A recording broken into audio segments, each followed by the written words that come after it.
আসসালামু আলাইকুম ভিউয়ার্স, আপনারা যারা বিল্ডিংয়ের ছাদের শাটারিং খোলার পর মানে একটা চিন্তায় থাকেন যে আমি আগে সিলিং প্লাস্টার করব না আগে গাঁথনি করব, তাদের উদ্দেশ্য এই ভিডিওটা অবশ্যই আপনাদের এই ভিডিওটা উপকার আসবে। তো ভিউয়ার্স, প্রথম একটা উপকার পাবেন যে ছাদের শাটারিং খুলে দেওয়ার পরই যদি প্লাস্টার করেন তাহলে আপনি প্লাস্টারটা মানসম্মত হবে, আলো ভালো পাবেন, ভ্যানিলেশন ভালো পাবেন এবং বিমের কোনাগুলো সোজা দেখা যায়, কোনো দিক থেকে কোনো প্রকার আলোর সমস্যা হয় না। এই জন্য আপনারা অবশ্যই বিম এবং সিলিংটা প্লাস্টার করে রাখবেন ছাদ খুলে দেওয়ার পরেই, তারপরে গাঁথনি স্টার্ট করবেন। আর একটা সুবিধা পাবেন, দেখেন বিল্ডিংয়ের মধ্যে মোটামুটি কিচেন রুম বাথরুম অনেক কিছু থাকে। এই কিচেন রুম এবং বাথরুমগুলো কিন্তু মানে যখন আপনি আগে গাঁথনি করে নেওয়ার পর যখন ডাউন স্ল্যাব দেবেন, ডাউন স্ল্যাবের উপর উঠে কিন্তু সেইভাবে আর প্লাস্টার সুন্দর মতো করা যায় না। এই কারণে কিন্তু প্লাস্টারে অনেক গাফলতি থাকে, তাই অনেক জায়গায় হয়তো বা প্লাস্টার খারাপ থেকে যায়। এই জন্য অবশ্যই গাঁথনির আগে প্লাস্টার করাটা অবশ্যই ভালো হবে এবং সুন্দর হবে।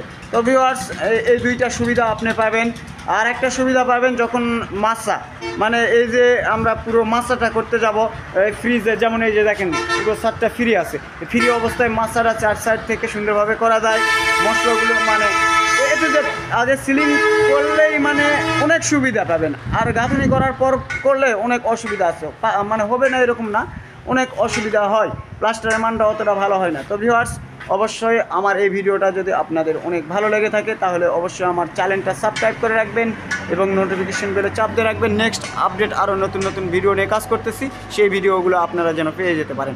আর ভিউয়ার্স, যারা ফেসবুক পেজ থেকে দেখতেছেন অবশ্যই আমার পেজটা ফলো দিয়ে রাখবেন, যাতে করে আমি এই পেজে আরও নতুন নতুন আপডেট ভিডিও নিয়ে কাজ করতেছি, এই ভিডিওগুলো আপনারা পেয়ে যেতে পারেন। ধন্যবাদ সবাইকে, ভালো থাকবেন, সুস্থ থাকবেন, সুন্দর থাকবেন এবং বিল্ডিং সংক্রান্ত যে কোনো প্রয়োজনে ফোন দিতে পারেন, ডিসক্রিপশনে নাম্বার দেওয়া থাকবে। অবশ্যই যে কোনো প্রয়োজনে হেল্প এবং সহযোগিতা পাবেন এবং বাংলাদেশের যে কোনো প্রান্ত গিয়ে আমরা বিল্ডিং করে আসি বা বিল্ডিংয়ে মানসম্মত কাজ করে থাকি এবং কাজের রেটে যদি ভালো হয় তাহলে যে কোনো প্রান্ত গিয়ে আমরা কাজ করে আসি। ধন্যবাদ সবাইকে।